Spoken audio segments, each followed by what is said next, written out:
क्योंकि अगर हमें लक्षण पहले से पता है, लक्षण क्या आ रहे हैं, उस पे हम ध्यान दे पाते हैं और उनको हल्के में नहीं लेते। किटनिन है, यूरिया है, बहुत सारा और वेस्ट मटेरियल है, ये बॉडी में हर टाइम बनता रहता है।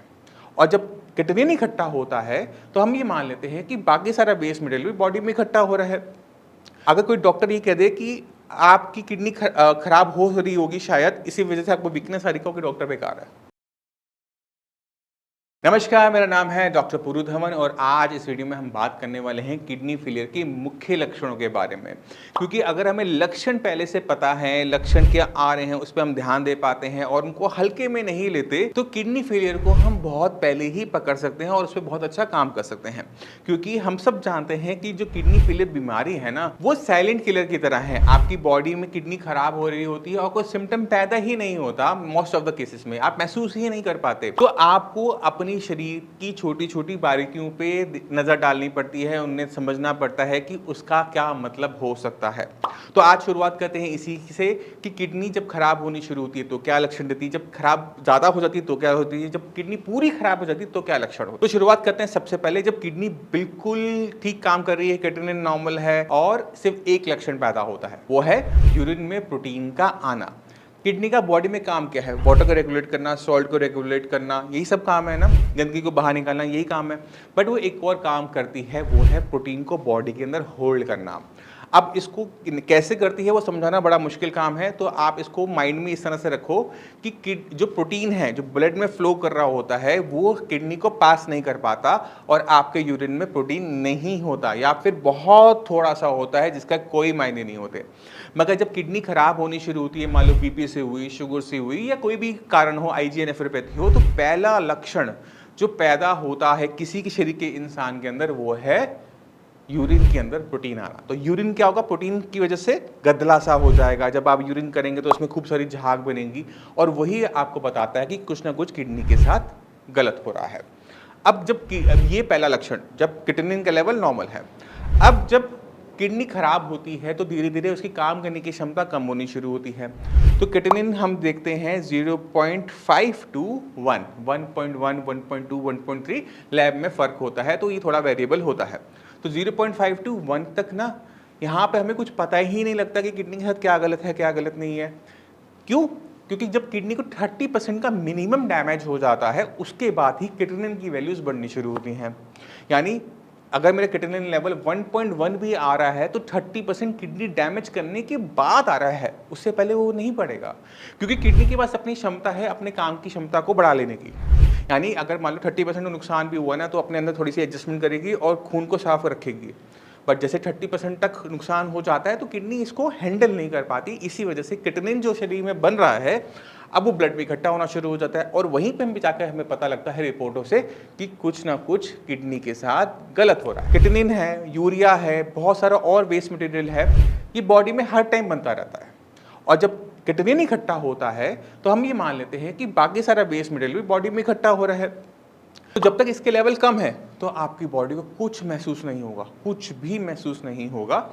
जब इसके लेवल बहुत ज़्यादा बढ़ जाते हैं, मान लो कि किडनी लेवल आ रहा है 5 और 6, तो ये ऐसा लेवल होता है कि जहाँ पर जाकर पेशेंट को कुछ ना कुछ दिक्कत महसूस होनी शुरू होती है। और दिक्कत सुनोगे तो कहोगे यार ये तो मुझे भी है। दिक्कत महसूस होती है वीकनेस की, ये शरीर में कमजोरी महसूस होती है, ताकत महसूस नहीं होती। अब ये वीकनेस, ताकत ना महसूस होना, ये तो आम लक्षण है। खाने पीने में कमी हो तो भी हो जाता है, विटामिन डी की कमी हो तो भी हो जाता है, B12 की कमी हो तो भी हो जाता है। अब इसको जज करना कि ये किडनी से हो रहा है, ये बड़ा मुश्किल काम है, सच्चाई वाली बात। क्योंकि कोई भी डॉक्टर के पास जाओगे, कहोगे डॉक्टर साहब मुझे ना थकावट महसूस हो रही है, मुझे वीकनेस महसूस हो रही है, कोई कहा ओके ठीक है मल्टीविटामिन ले लो, है ना। यहाँ ये दिक्कत आती है कि वीकनेस को किडनी फेलियर से रिलेट करना आसान नहीं होता।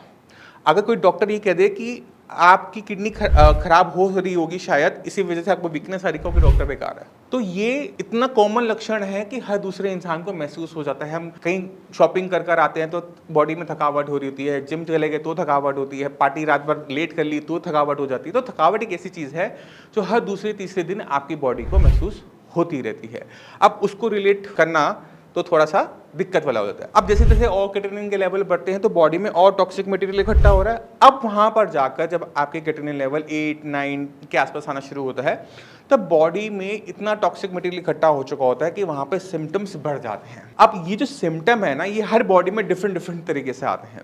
क्यों आते हैं ये कहना बड़ा मुश्किल है, बट हर किसी की बॉडी डिफरेंट होती है। किसी बच्चे में सिम्टम जल्दी आते हैं, अलग टाइप से दिखेंगे। किसी एडल्ट के अंदर जो 30-40 साल का है उसमें सिम्टम बिल्कुल अलग होंगे। जो 60-70 साल का पेशेंट है उसमें सिम्टम बदल जाते हैं। कुछ सिम्टम हमें दिखते हैं और उससे जज करना है कि किडनी फेलियर है। सिम्टम कैसे हैं? इचिंग। अब आपको खुजली हो रही है, ठीक है, आपको बहुत खुजली हो रही है, अब आप क्या करोगे? स्किन के डॉक्टर के पास जाओगे। स्किन के डॉक्टर को क्या बोलोगे? डॉक्टर साहब मुझे खुजली हो रही है। वो क्या करेगा कि जाके किडनी का टेस्ट करवा लो, KFT करवा लो, क्योंकि क्रीम लगाओ। अगर ठीक नहीं होती आप डॉक्टर के पास दोबारा जाते हो कि डॉक्टर साहब आपने जो क्रीम दी थी ना उसने काम नहीं किया, तो डॉक्टर के माइंड में एक लाइट जलती है। वो कहते हैं ओके ठीक है, मैंने क्रीम तो बहुत अच्छी दी थी, काम क्यों नहीं किया? चलो एक काम करते हैं, आपके ब्लड के टेस्ट करवाते हैं। तब जब ब्लड के टेस्ट होते हैं तब जाके पता लगता है कि वो जो खुजली हो रही थी वो किडनी की वजह से हो रही थी। देखा कितना मुश्किल काम है। जब किडनी इकट्ठा हो रहा है तो यूरिया भी इकट्ठा हो रहा है। जब यूरिया इकट्ठा होता है ना तो एक और सिम्टम पैदा होता है, वो है लॉस ऑफ एपेटाइट का, यानी भूख का मर जाना। खाना सामने आया, मैं नहीं खाऊंगा, मेरा मन नहीं है, ये सब चीजें होना। या खाना सामने आया, मेरे उल्टी करने का मन कर रहा है, मैं नहीं खा रहा। ये सारे सिम्टम्स आने शुरू होते हैं।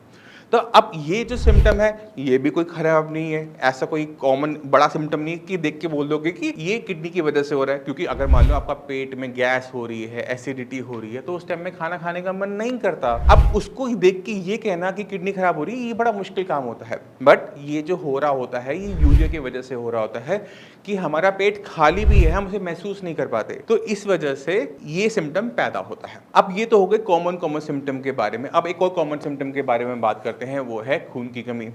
अब आपने जाके टेस्ट करवाए, उसमें देखा कि हीमोग्लोबिन मेरा जो आ रहा है वो 7 आ रहा है, जबकि चाहिए हमें 11-12। अब ये 7 हीमोग्लोबिन आ रहा है। आप सोचते हो कि मैं तो खाना तो प्रॉपर खा रहा हूँ, तीनों टाइम मैं खाना खाता हूँ, मैं अनार का जूस भी पी लेता हूँ, मैं चुकंदर भी खा लेता हूँ, मैं सब कुछ तो कर रहा हूँ, मेरे साथ ये क्यों हो रहा है? मेरा खून क्यों नहीं बना मेरी बॉडी में? तब जाके भी पेशेंट का पता लगता है कि पेशेंट किडनी फेलियर से ग्रसित है। कैसे पता लगता है? बस समझाता हूँ।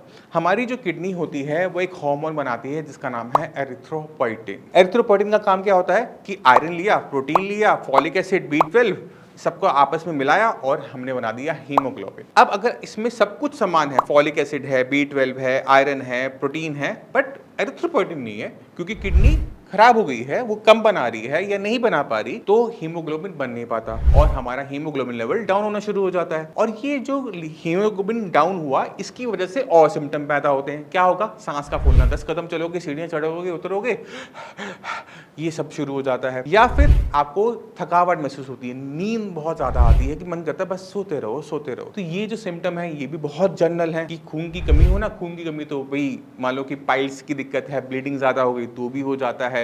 फीमेल्स में तो पीरियड्स आते हैं तो पीरियड्स की वजह से खून की कमी हो जाती है। तो ये कॉमन सिम्टम्स होते हैं। इसी कॉमन सिम्टम, अब आपने देखा कि सारे के सारे सिम्टम्स कॉमन है और एक सिम्टम को देखकर ये जज करना कि ये किडनी की वजह से हो रहा है, ये बड़ा डिफिकल्ट टास्क होता है। इसी वजह से किडनी की बीमारी जब तक बहुत ज़्यादा बढ़ नहीं जाती तब तक किसी पेशेंट को खास पता नहीं लगता बॉडी से कि मेरे साथ कुछ गलत हो रहा है।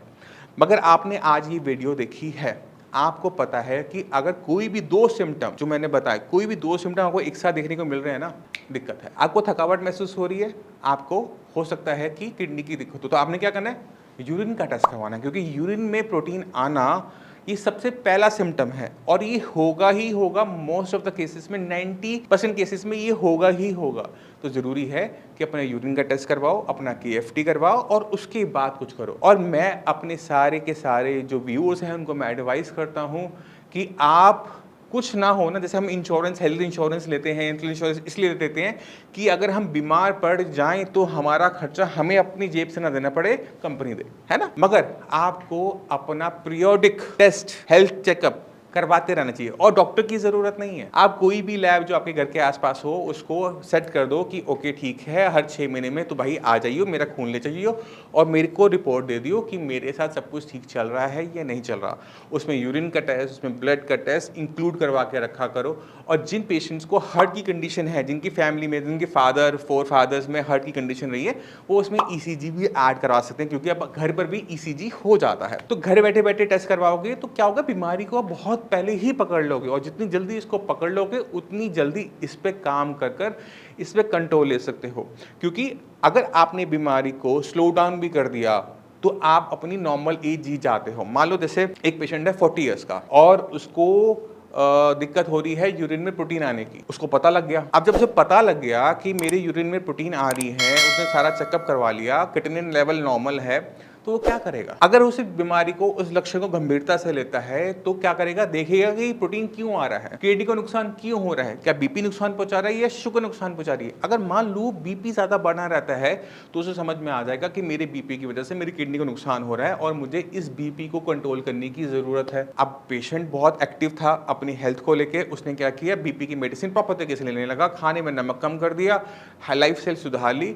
अब अगर किडनी को नुकसान 20% भी हुआ है ना, ये 100% जाएगा। ये 20% से जब 100% जा रहा है उसमें 40 साल निकल जाएंगे, पेशेंट 80 का होगा जब उसको लगेगा कि ठीक है मुझे अब डायलिसिस करवाने की जरूरत है। तो हमने बीमारी को धीमा, इतना धीमा कर देना होता है कि बीमारी ना के बराबर हो, आपकी जो लाइफ है वो अच्छी तरीके से बिना किसी कॉम्प्लिकेशन के चले।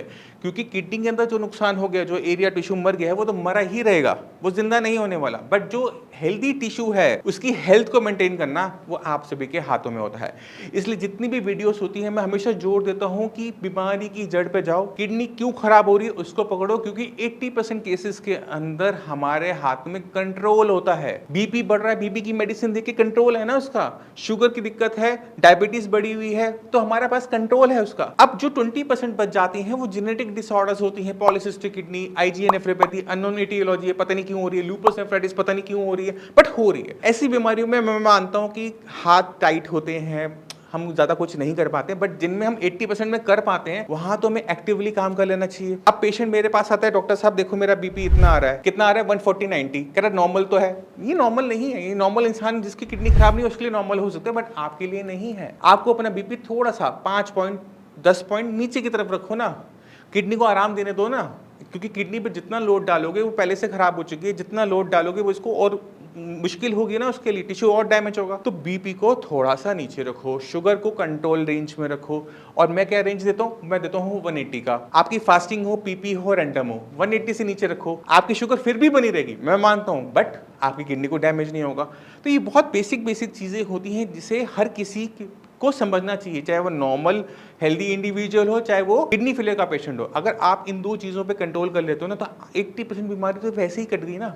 आपको किसी डॉक्टर के पास जाने की जरूरत नहीं पड़ेगी, पैसे खर्च नहीं करने पड़ेंगे, आपको टेंशन नहीं होगा, फैमिली भी सुकून में, आप भी सुकून में अपनी लाइफ को एंजॉय कर पाओगे। क्योंकि किडनी फेलियर की दिक्कत ना अक्सर पेशेंट होते हैं age wise 30s 40s 50s में, जहाँ पे स्कूल कॉलेज खत्म हुआ होता है, जॉब में सेटल हुए होते हैं 30s तक, और उसके बाद कोई ऐसी बीमारी लग जाए तो लाइफ लगता है कि ये खराब हो गई। तो हमें अपनी बॉडी पे काम करता रहना चाहिए जिससे हम अपनी बॉडी को स्वस्थ रख सके। और लेट होने से अच्छा है कि एक्टिवली शुरू में ही काम कर लो, थोड़ी सी एक्सरसाइज, थोड़ी सी अपनी प्लानिंग कर लो कि बीपी शुगर अगर मेरे फादर को है तो मुझे भी हो सकता है। तो ये जो प्लानिंग है ना, ये 2 दिन करोगे कोई फायदा नहीं होगा, 6 महीने करोगे कोई फायदा नहीं होगा, 6 साल करोगे कोई फायदा नहीं होगा। ये कॉन्टिन्यूसली डेकेड्स में करना पड़ता है, सालों साल करना पड़ता है। 10 20 30 साल अपनी बॉडी का ध्यान रखोगे तो बॉडी आपका ध्यान रखेगी ना, लंबा चलेगी।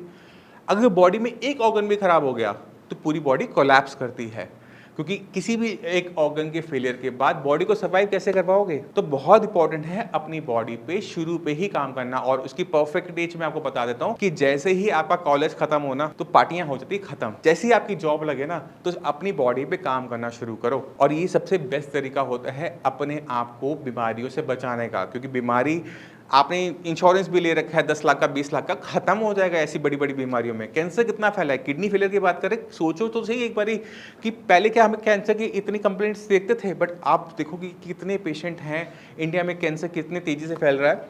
तो ये सब काम किया जा सकता है अपनी बॉडी का ध्यान रखकर, क्या खा रहे हो, क्या एक्सरसाइज कर रहे हो, बहुत इंपॉर्टेंट है। ये तो हम कुछ ज़्यादा ही कैंसर में चले गए, बट हम मुद्दे से भी भटक गए। तो हम इस वीडियो को ख़त्म करते हैं और मिलते हैं अगली वीडियो में। तब तक के लिए नमस्कार।